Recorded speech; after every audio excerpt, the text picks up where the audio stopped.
we have a situation here where the prosecution has misrepresented. The state told the jury something that isn't true. Joanna Reyes, she went out and obtained a criminal conviction for the felony offense of credit card and debit card abuse. She was also arrested and charged with unlawful carry. All right. Are you all ready on Tamar McIntyre? Yes, sir. All right. This defense attorney wastes no time. He's calling out the prosecution for misrepresenting facts right in front of the judge. That's a bold move, but it can also backfire if the court sees it as disrespect. Let's see if he's exposing truth or just pushing drama for his client.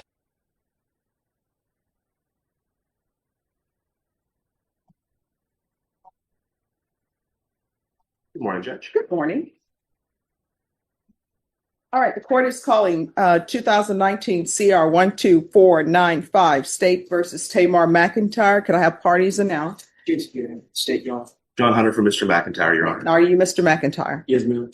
All right. State defense has filed a motion for new trial. Have you had a chance to review that? I did review. And are you ready to proceed on it? All right. So the court has read the motion for new trial. I think the motion for new trial clearly has the defense's arguments in it. So with regards to number one. Yes, sir. Any rebuttal? Here comes the motion for new trial, basically asking the court to hit the reset button. The defense says mistakes or misconduct ruin the verdict, but remember, judges don't like redoing work unless something major went wrong. This could make or break the whole case. Yes, Your Honor. And that, I believe that's the NCIC, TCIC argument, I guess, of the defense. Our position is that we did make it available during court proceedings, and they had access to the actual TCIC, NCICs. And through our understanding of the policy is that we can't allow them to duplicate or keep or make copies of, and that's by, I believe, state orders on that. So that's our position on that front. All right. Megan Dowling for the state. Just briefly, if I could address that point, and I want to reiterate the arguments that I made at trial, which is that 411.083 of the Texas Government Code is what governs the dissemination of the criminal histories. They were provided to Mr. Hunter, and that's stipulated to in the motion. He states that the state did provide him those. And so that is our position. It would have been a violation of law to allow him to keep them or to reproduce them. All right. And then defense, because it's your motion for new trial, I'll give you the final response with regards to the state's answer to defense's number one. Yes, Your Honor, and forgive me. I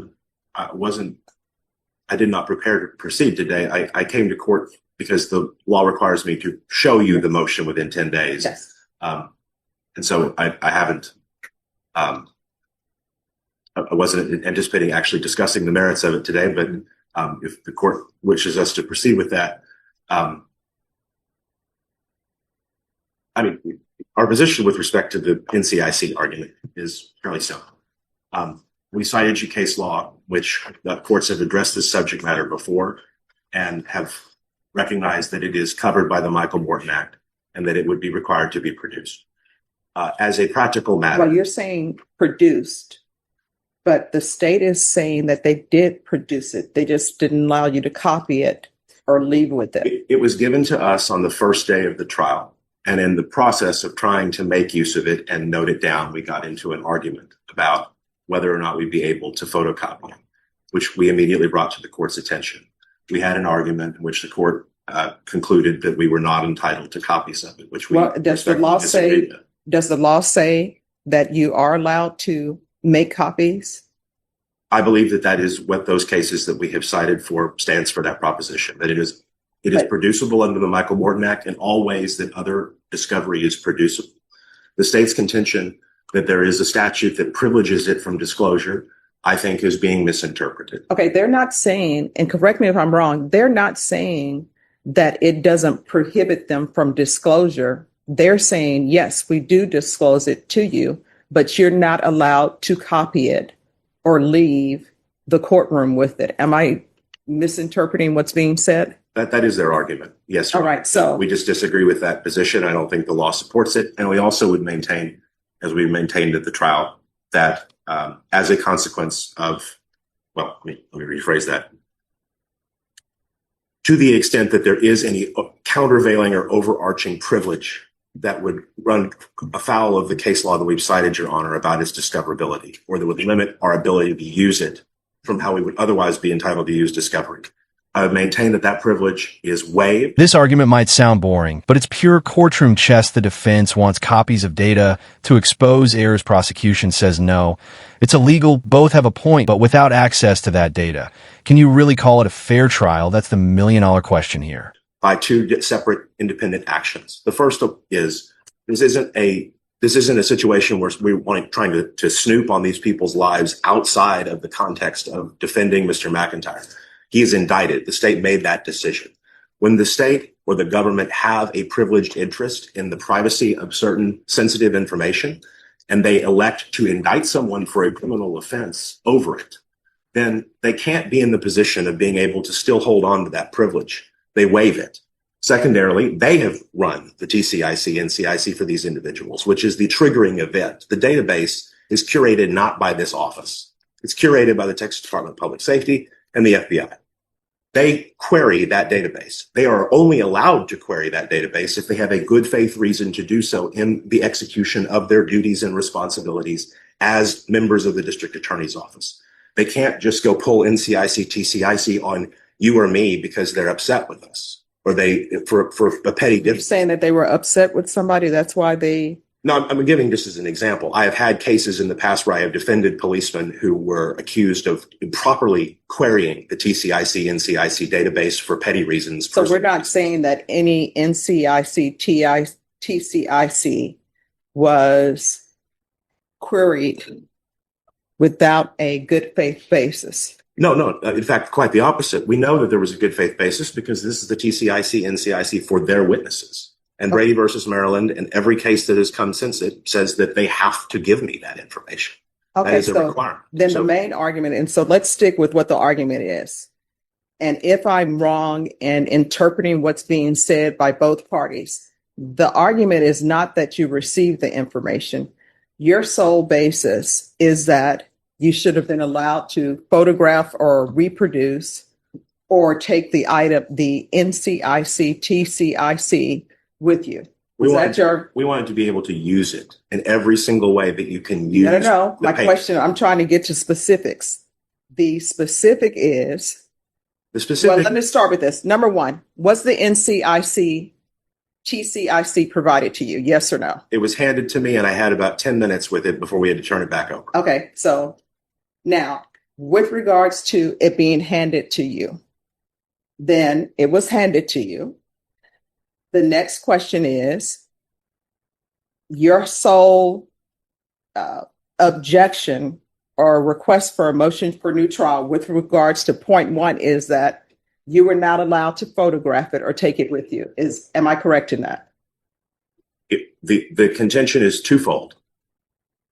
The first problem is that we were not allowed to photograph it, take it with us, duplicate it in any way. We had to turn it back over. And as we explain in our second argument, that became an acutely problematic issue because we were unable to make use of that information to respond to the state's argument that for authenticity reasons, we were not entitled to offer Joanna Reyes's prior judgment of conviction at sentencing. All right, so let's start with this point.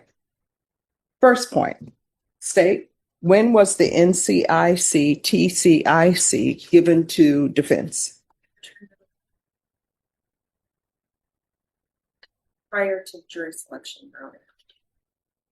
And the prior to jury selection, was this the NCIC, TCIC that was given to the defense prior to the jury selection? Do you remember which witnesses those would have been? It was for all witnesses listed in the discovery. So would that all also have included Joanna Reyes? That's correct, Your Honor. So you're saying that was given prior to jury selection? It was, Your Honor. All right.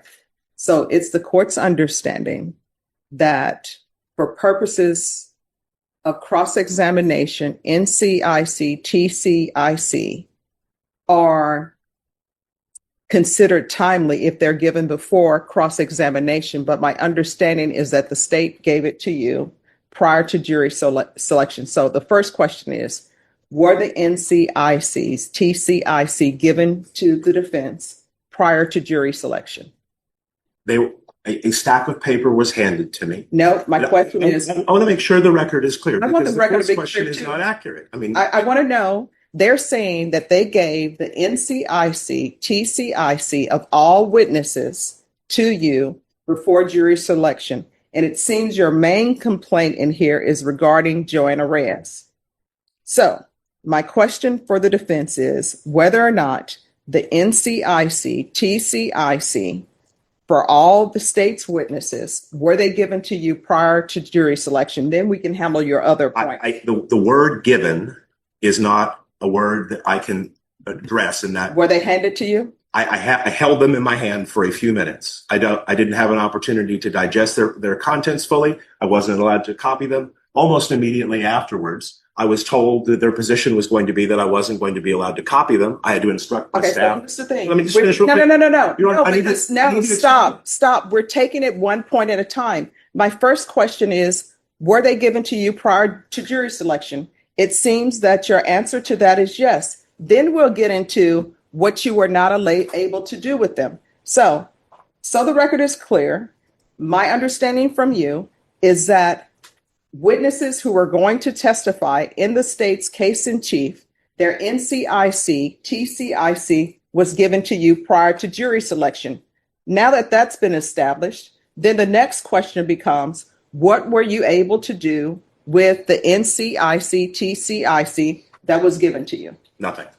All right. So you said, were you allowed to elect? Because in your motion, you say you were not allowed to electronically duplicate. Were you allowed to electronically duplicate them? No. Were you allowed to copy them? No. Were you allowed to photograph them? No. And I'm taking that straight from your motion. So state, with regards to the NCIC, TCIC that was handed over to the defense, you're saying it was all of your witnesses in the case in chief. Yes, Your Honor.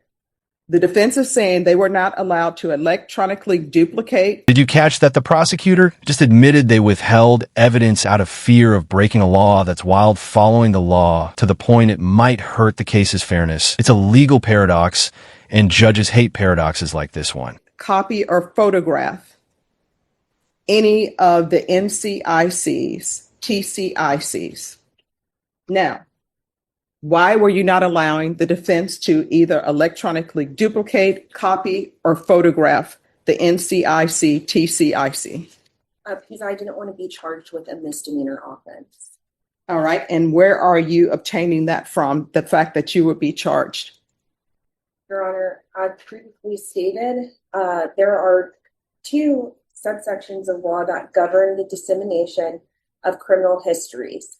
The first being Title 28, Part 20 of the Code of the Federal Regulations, and then the second being 411.083 of the Texas Government Code.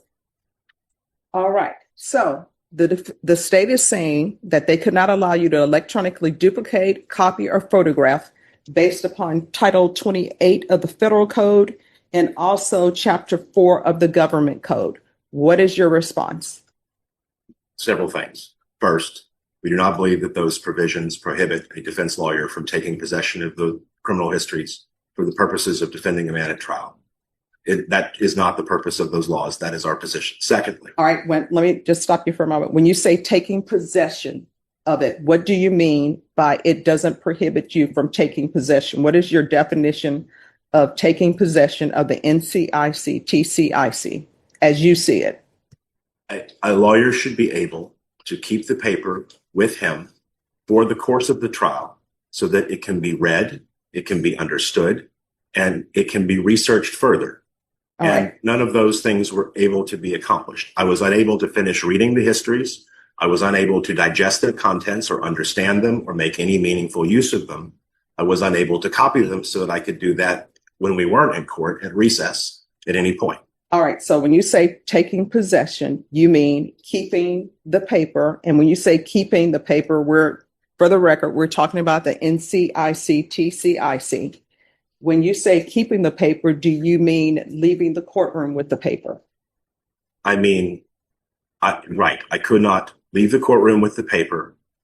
I could not photocopy the paper. I could not make use of the paper. And we had to give it back at the end of the day or at some point during the process. I wasn't able to read or digest the information while I was participating in my other roles as being Mr. McIntyre's lawyer.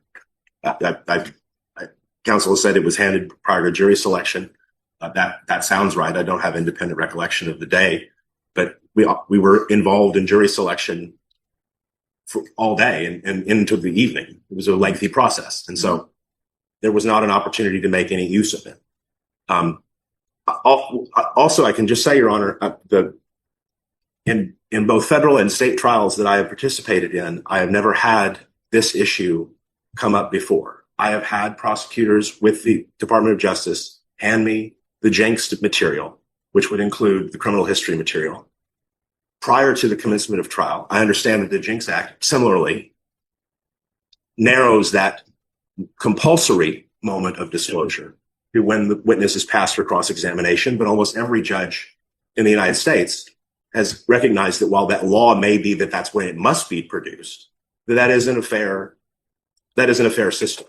It doesn't provide for meaningful cross-examination. Okay, then somebody needs to change the law. And counsel, I'm sure, as you're aware, sometimes people do things that are inappropriate legally, but they do them and nobody ends up saying anything. Nobody ends up charging anybody within anything. But in this court, I'm just here, Mr. McIntyre, to listen to arguments and follow the law.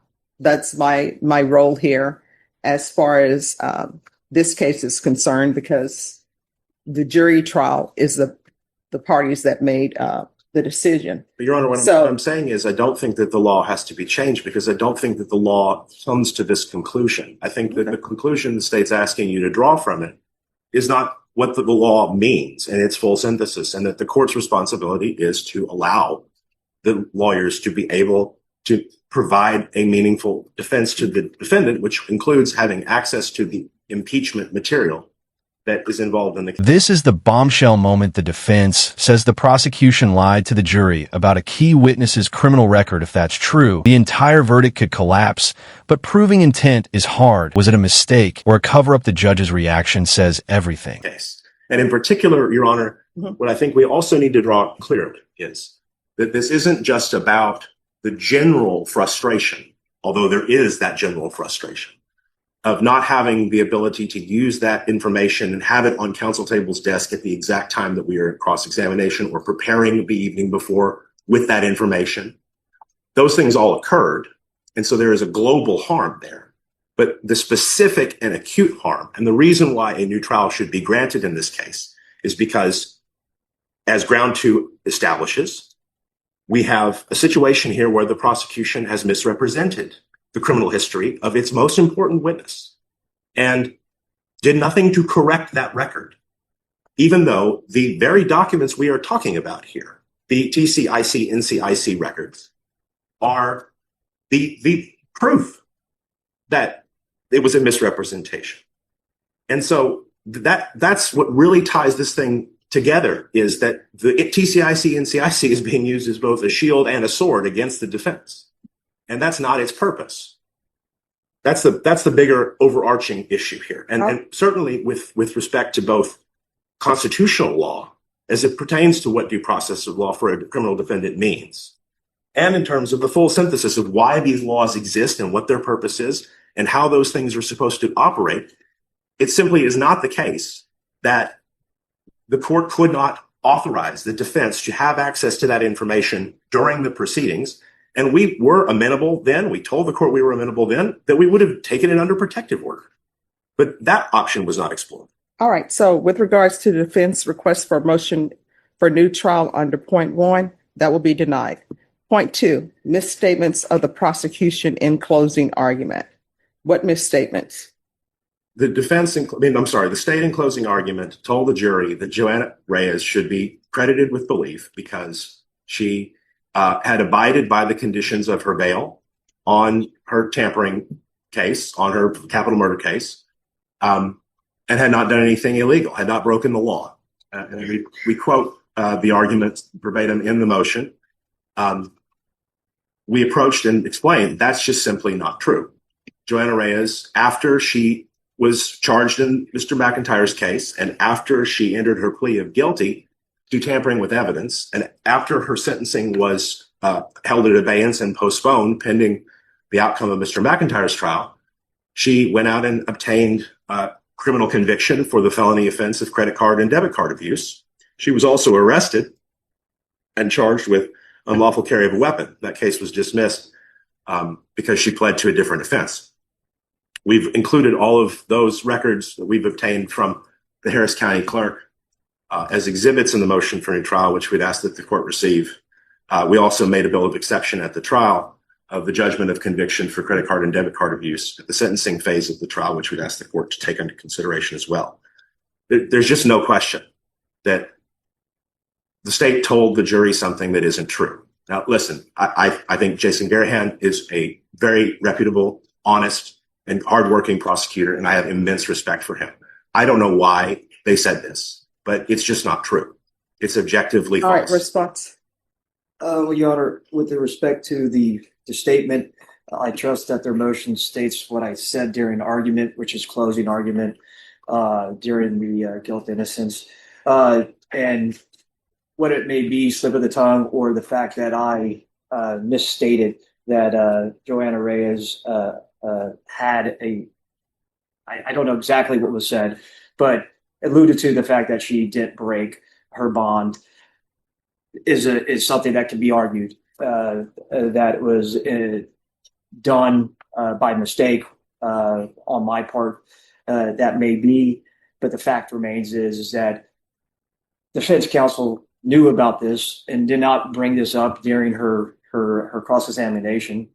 And the fact is that the jury is well aware of her credibility, or credibility issues, if you may, of her being a co-defendant to a capital murder, and of her testimony. And finally, motion denied. The judge stands firm with the state after all the claims, drama, and documents. The verdict stays, but trust me, this defense isn't done. They're already planning an appeal, and this story, it's far from over. That she gave during the portion of guilt innocence. And touching on the subject of the prior judgment, defense had every opportunity to recall Joanna Reyes onto the stand during punishment, which they chose not to do. And, if they consider our duty or their duty, the fact is that their client was the one that was facing 5 to 99 years of life. And they could have called back Joanna Reyes and questioned her on the subject, and they chose not to.